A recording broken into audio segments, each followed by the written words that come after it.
Hi friends, welcome to today's video. So today's question is, find the probability that a card drawn out of a deck of cards is either a king or a queen. So here we are asked to find out the probability of OR events. What is the probability to get either a king from a deck of cards or a queen from the deck of cards? So there are two events here, getting a king and getting a queen, and it is OR. So there are actually two type of questions, OR type of questions and type of questions.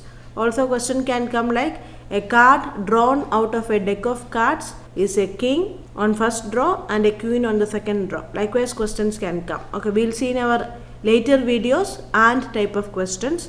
Here it is a OR type of question. So first thing we have to check is whether these two events are mutually exclusive or not. Mutually exclusive means they are not dependent on one another. Getting a king is completely independent of getting a queen. They are not dependent on each other, or we can say these two events are mutually exclusive events. So we can just express like this: A will be getting a king. The event A will be getting a king and event B will be getting a queen. So here the actual question is probability of A union B, A or B. A or B can be expressed as A union B.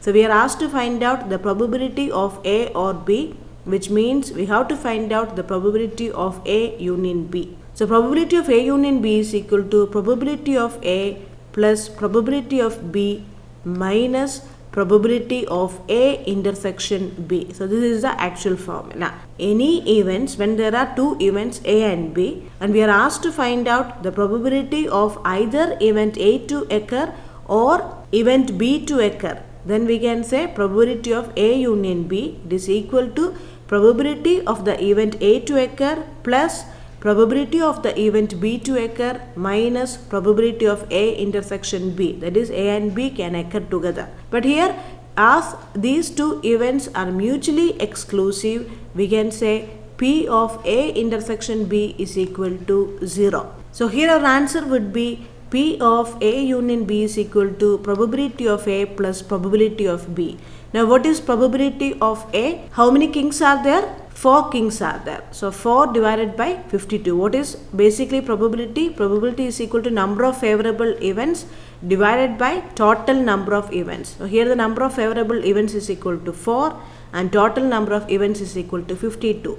Same way the number of favorable events will be 4 for getting a queen, and total number of events also is equal to 52. You have to have basic knowledge on cards to solve these type of questions. You have to know how many cards are there in each color and what are the names of the cards, how many kings are there, how many queens are there. Most of you will be knowing that. If someone is not familiar, buy a deck of playing cards and be familiar with the names, English names, clubs, then hearts, likewise diamond. So all the English names you have to be familiar, and what are the 13 cards available in each color and each sign. So 4 by 52 plus 4 by 52 is equal to 2 by 13. So our answer here is the probability that a card drawn out of a deck of cards is either a king or a queen is 2 by 13. Now our second question, a dice is thrown. Find the probability to get either a 3 or 4. Here also same way, both these events are mutually exclusive.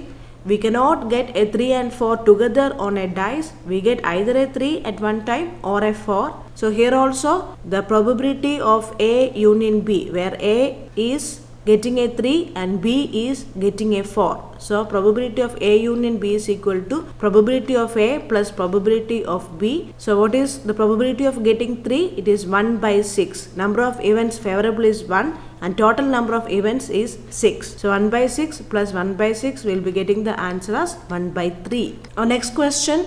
A dice is thrown. Find the probability to get an odd number or a multiple of 3. So here our event A is getting an odd number. So let's write the sample space for event A. The sample space will be consisting of 1, 3 and 5. So these are the odd numbers which we can get on a dice. Now the event B is getting a multiple of 3. So here the favorable events are on the sample space consists of 3 and 6. So here you can see A intersection B is there. Number 3 is coming in both sample space A and sample space B. So which means that these events are not mutually exclusive. So formula will be probability of A union B is equal to probability of A plus probability of B minus probability of A intersection B. P of A is equal to 3 divided by 6.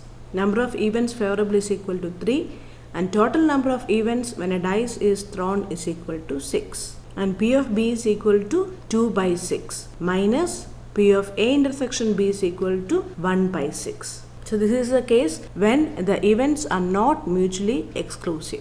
You just remember the formula, it is same for everyone, and for mutually exclusive events P of A intersection B will be equal to 0. That's the only difference. So here our answer will be 4 by 6, that is 2 by 3. Our last question. The probability that Rhea will pass in English is 3 by 5 and the probability that she will pass in Hindi is 1 by 3. If the probability that she will pass in both English and Hindi is 1 by 8, what is the probability that she will pass in at least one subject? So here you are asked to find out what is the probability to pass in at least one subject. Okay, so let's first write down the steps. Probability of Rhea to pass in English is equal to 3 by 5 and probability of Rhea to pass in Hindi is equal to 1 by 3 and probability of Rhea to pass in both English and Hindi is equal to 1 by 8. So we are asked to find out what is the probability that Rhea will pass in at least one subject, or we are asked to find out what is P of E or H. Either she passes English or she passes Hindi. So actually we are asked to find out what is probability of E union H. At least means or. Okay, so P of E union H will be equal to P of E plus P of H minus P of E intersection H. So this is a very powerful formula you can use in these kind of questions. So it will be 3 by 5 plus 1 by 3 minus 1 by 8. So 120 is your common denominator. It will be 72 plus 40 minus 15 divided by 120. So your answer will be 97 divided by 120. Thank you for watching.